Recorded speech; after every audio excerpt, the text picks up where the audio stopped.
우리가 혼으로 찬양하는 것, 그리고 영으로 찬양하는 것은 어, 우리가 금방 느낄 수 있는 것 같아요. 예. 기름 부으심이 있는 찬양은 우리의 영을 기쁘게 합니다. 예. 오늘 기독교가 위기에 처해 있습니다. 아무리 예수 그리스도의 사랑과 그리고 진리를 외쳐도 사람들이 들으려고를 않습니다. 주님께서 말씀하신 바와 같이 아무리 피리를 불어도 춤을 추지 않고 곡을 하여도 울지 않는 그런 세대와도 같은 것입니다. 오히려 복음을 전하면 냉소적인 그런 반응이 다가오기도 합니다. 이런 현상을 볼 때마다 너무나 마음이 아픕니다. 무엇이 과연 참 진리와 참 생명의 종교인 기독교를 땅바닥에 떨어지게 하였는가 하는 것입니다. 그 원인은 여러 가지가 있겠지만은 대표적으로 말과 행동이 다른 바로 외식에 있다고 봅니다. 더 본질적으로는 기독교인들이 하나님의 정의를 잃어버렸기 때문입니다. 삶을 통해서 여러분이 본질적 가치를 추구하는 것이 아니라 기독교의 종교적 가치를 추구함으로 세상으로부터 버림을 받은 것입니다. 시편 89편 14절은 이렇게 말합니다. 같이 한번 읽을까요? 의와 공의가 주의 보좌에 기초라. 인자함과 진실함에 주 앞에 있느니라. 바로 이 정의와 공의가 하나님의 기초라는 것입니다. 하나님의 성품이 공의와 정의에 있다는 것입니다. 하나님의 통치 원리가 바로 정의와 공의라는 것입니다. 그래서 예수님께서도 이사야서 42장 1절에서 예언하는 바와 같이 이방인의 정의로 오신 것입니다. 제 친구 장로님이 전에도 제가 한번 말씀드렸었는데요. 예수님을 환상 가운데 이렇게 뜬 눈으로 이렇게 본 적이 있다고 합니다. 그랬더니 예수님의 두 눈에는 정의와 공의라고 쓰여 있다는 것입니다. 성경에서 말하는 정의는 두 가지 단위로 설명됩니다. 하나는 미시파트이고 하나는 채택가입니다. 미시파트는 바로 사법적 정의를 이야기합니다. 재판에서 억울한 사람이 없게 하고 법이 공정하게 집행되는 것을 의미합니다.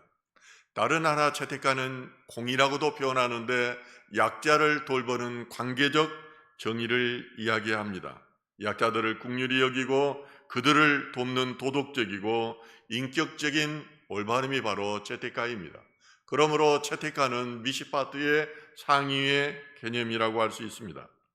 이처럼 하나님은 우리가 힘 있는 자의 편에 서는 것이 아니라 낮은 곳으로 흐르는 물처럼 소외된 이들의 이웃이 되기를 원합니다. 구약 성경은 그것을 고아와 가부 그리고 나그네를 섬기라는 말씀으로부터 시작합니다. 아모스서는 구약 성경 중에서도 하나님의 공의와 정의를 가장 강력하게 외친 그런 예언서입니다. 특별하게 아모스 5장 21절에서 27절은 겨칠해뿐인 종교활동을 질타하시며 삶의 변화가 없는 예배를 하나님께서 얼마나 가증히 여기는가 하는 것에 대한 말씀을 우리에게 주고 있습니다. 그런 의미로 오늘 본문 말씀은 세 가지의 메시지로 우리의 영혼을 깨우고 있습니다. 첫 번째로 형식적인 제사보다 삶의 태도가 우선이라고 말해주고 있습니다. 아모스 5장은 북이스라엘의 번영기 속에서 선포된 하나님의 탄식입니다. 당신은 곁으로 보기에는 경제적으로 풍요로운 시대였습니다. 그러나 하나님은 그 사이를 향해서 애가를 부르십니다. 오늘 본문 5장 7절은 이렇게 말합니다. 정의를 쓴 쑥으로 바꾸며 공의를 땅에 던지는 자들아. 여기서 정의를 쓴 쑥으로 바꾸었다는 말은 공정해야 될 판단이 수 대신 쑥과 같이 억울함으로 변질되었다는 것입니다. 그들의 문제는 힘 있는 자가 악한 자를 짓밟음으로 재판이 돈과 권력에 의해 자주 되었을 뿐만 아니라 의인을 미워하고 정직하게 말하는 자를 싫어했다는 것입니다. 그런데도 그들은 제사와 절기를 지키며 하나님을 사랑한다고 말하였습니다. 이처럼 겉모습은 신앙이 있었지만 정의를 잊어버린 이스라엘을 향해서 하나님은 이렇게 말씀하십니다. 오늘 본문 21절과 22절 말씀입니다. 내가 너희 절기들을 미워하여 멸시하며 너희 성회들을 기뻐하지 아니하나니 너희가 내게 번제나 소제를 드릴지라도 내가 받지 아니할 것이요 너희의 살찐 희생의 화목제도 내가 돌아보지 아니하리라. 이스라엘 백성들은 절기를 지키고 화목제를 누리고 화려한 찬양을 드렸습니다. 그러나 하나님께서는 그들의 절기 냄새를 맡지 않으시고 번제나 소제의 예물을 보지도 않으시며 비파 소리도 듣지 않는다고 말씀하십니다. 한마디로 너희 예배를 받지 않겠다, 너희 제사를 받지 않겠다는 것입니다. 이스라엘은 종교적 형식에는 완벽했습니다.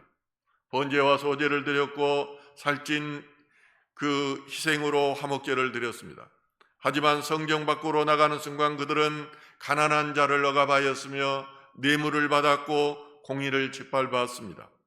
하나님께서는 이런 이스라엘 향해서 내가 너희를 미워한다고 말씀하십니다. 왜 그랬다고요? 삶과 예배가 분리되었다는 것입니다. 삶의 예배자로 살아가지를 않았다는 것입니다. 예배는 있지만은 공의는 없고 찬양은 있지만은 정의가 없다는 것입니다. 하나님은 제물 자체를 원하는 분이 아닙니다. 제물을 드리는 삶에 그 사람의 삶을 보시는 것입니다. 가인과 아벨이 똑같이 제물을 드렸지만은 아벨의 제물과 아벨을 받으신 하나님입니다. 하나님께서는 동물의 피로 제사를 드리는 아벨의 믿음을 보시고 그 제사를 받으신 것입니다. 오늘날도 마찬가지입니다.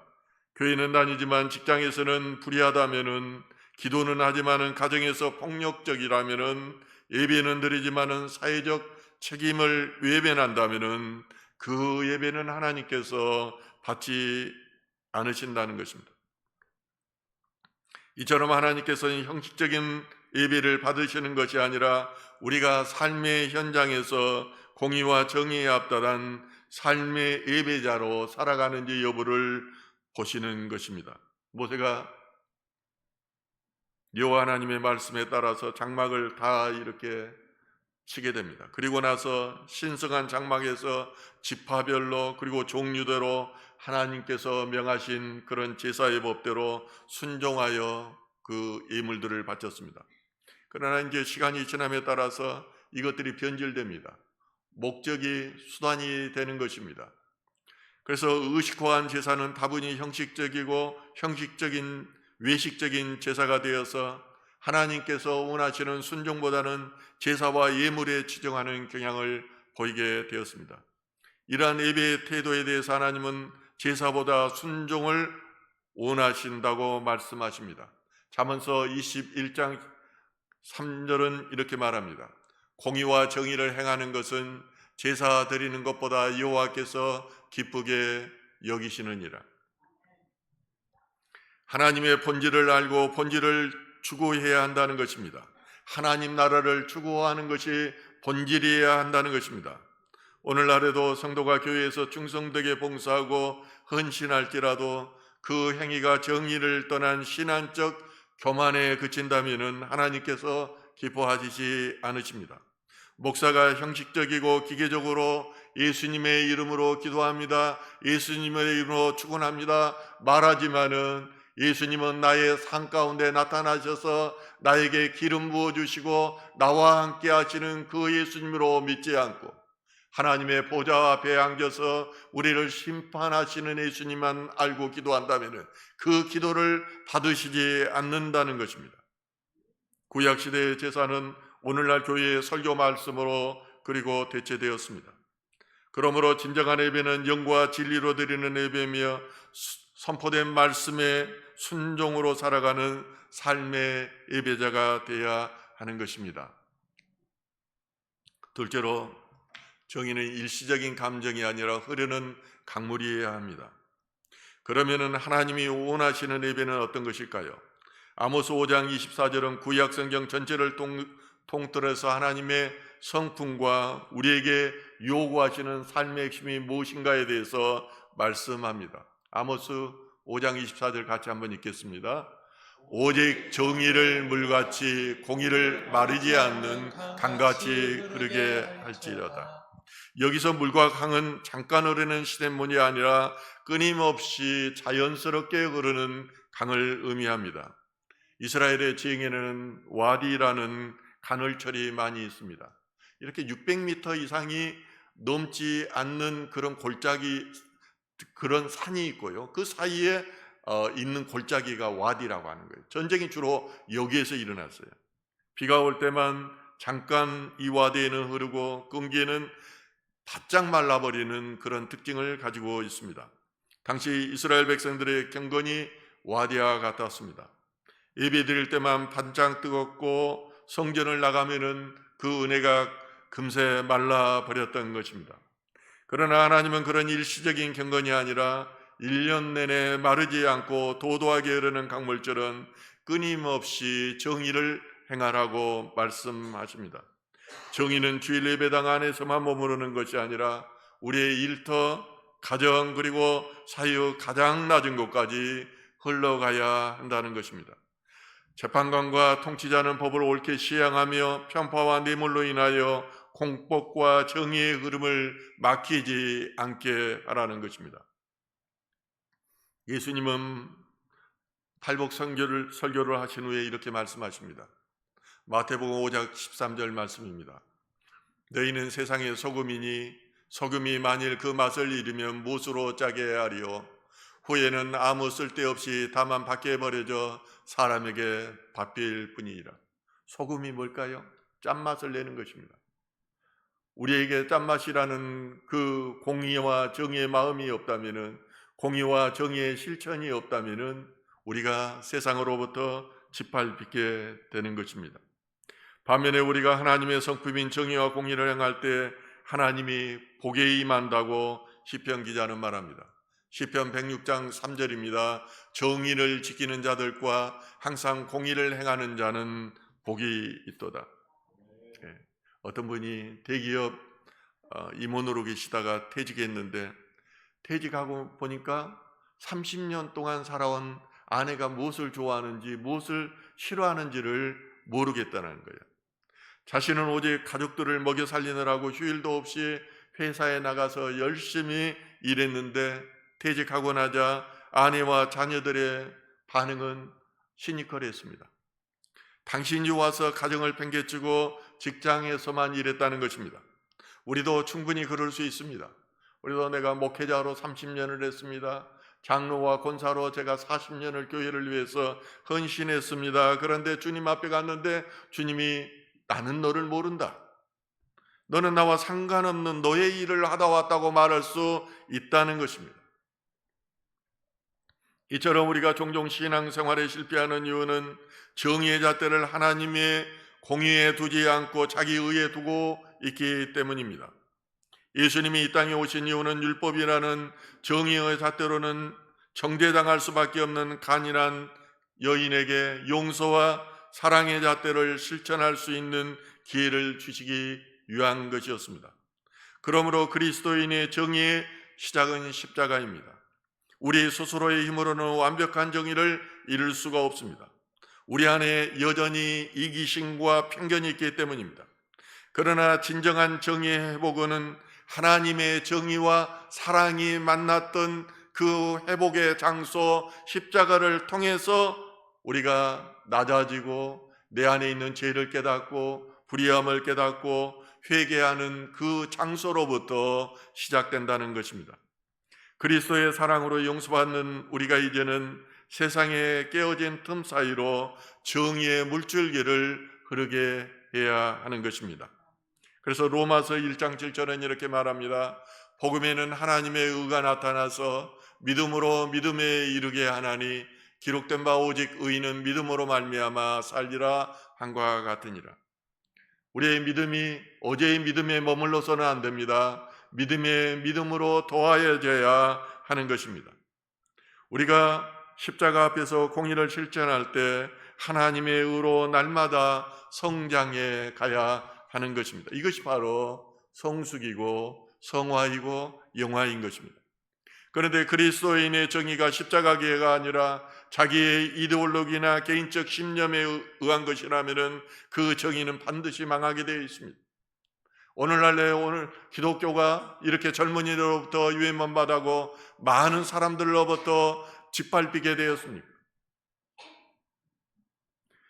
보통의 사람들이 가치와 그리고 존엄성 이런 것을 무시한 트럼프나 윤석열 같은 사람들을 고레스라고 칭찬하면서 그들을 지지하고 이 세상의 모든 사람들이 정의가 아니라고 말할 때도 회개의 목소리가 하나도 없었기 때문에 오늘 이런 상황까지 온 것입니다.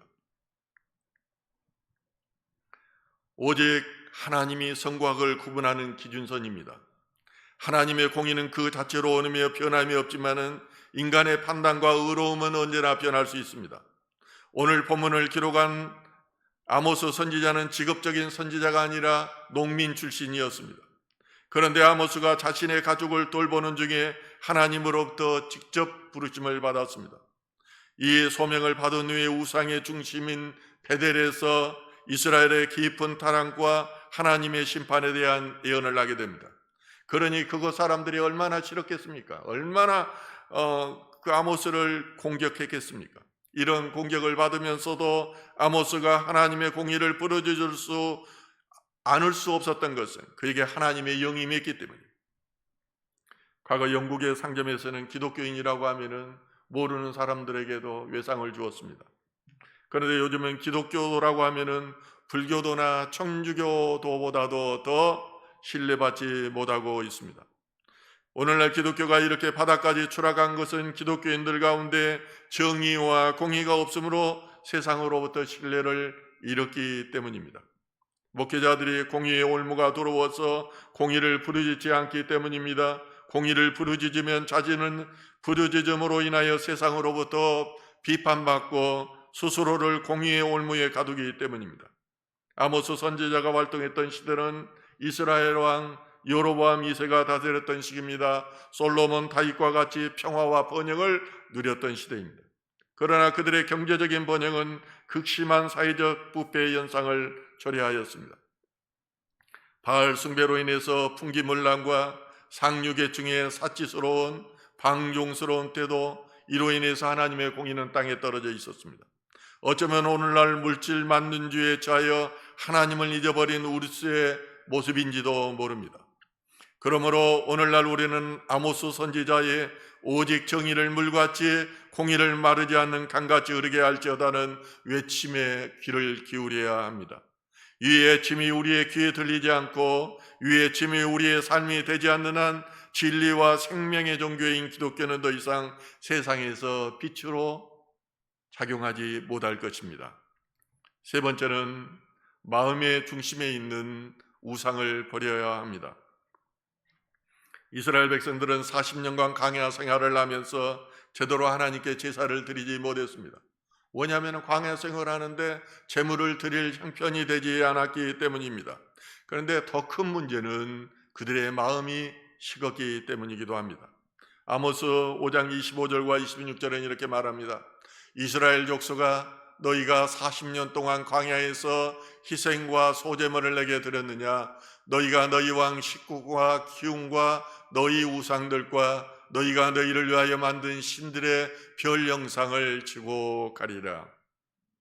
광야에서 제사를 드리지 않았어도 하나님께서 너희를 보호해 주셨다는 것입니다. 그런데 이제 이스라엘 하나님을 섬긴다고 하면서도 그리고 식구와 기운과 너희 우상들과 함께 지고 간다고 말씀합니다. 식굿이라는 것은 천막이라는 뜻입니다. 이는 이방신의 사당을 가리킵니다. 기운이라는 것은 이스라엘 사람들이 별을 숭배하기 위해서 만든 신상을 가리킵니다. 결국 식구와 기웃을 만들어 지고 간다는 것은 이스라엘 백성들이 출애굽 당시에 숭배했던 우상 숭배의 나쁜 습관을 버리지 못하고 이것을 계속해서 지고 간다는 것입니다. 우리는 어떠합니까? 예수님을 구주로 영접한 데에도 여전히 과거의 악한 불신앙의 습관으로 따라 살지는 않는가 하는 것입니다. 과거에 행하던 술 마시는 습관을 끊지 못하고 있지는 않습니까? 과거에 행하던 점치는 행위를 지금도 끊지 못하고 있지는 않습니까? 하나님은 우리를 인격적인 존재로 만들어주기 위해서 자유의지를 주었습니다. 그런데 인간은 이 자유의지를 통해서 하나님을 배반하였습니다. 중요한 것은 새로운 피조물로 우리가 거듭났다면 이 자유의지를 다시 발동해야 한다는 것입니다. 하나님의 문고리는 밖에 있는 것이 아니라 안에 있기 때문에 우리가 그 자유의지를 통해서 문을 열어주지 않으면 하나님이 우리 안에 들어오지를 못하는 것입니다. 먼저는 내 힘으로 마음속에 있는 우상 숭배의 요소들을 깨끗이 청소해야 합니다.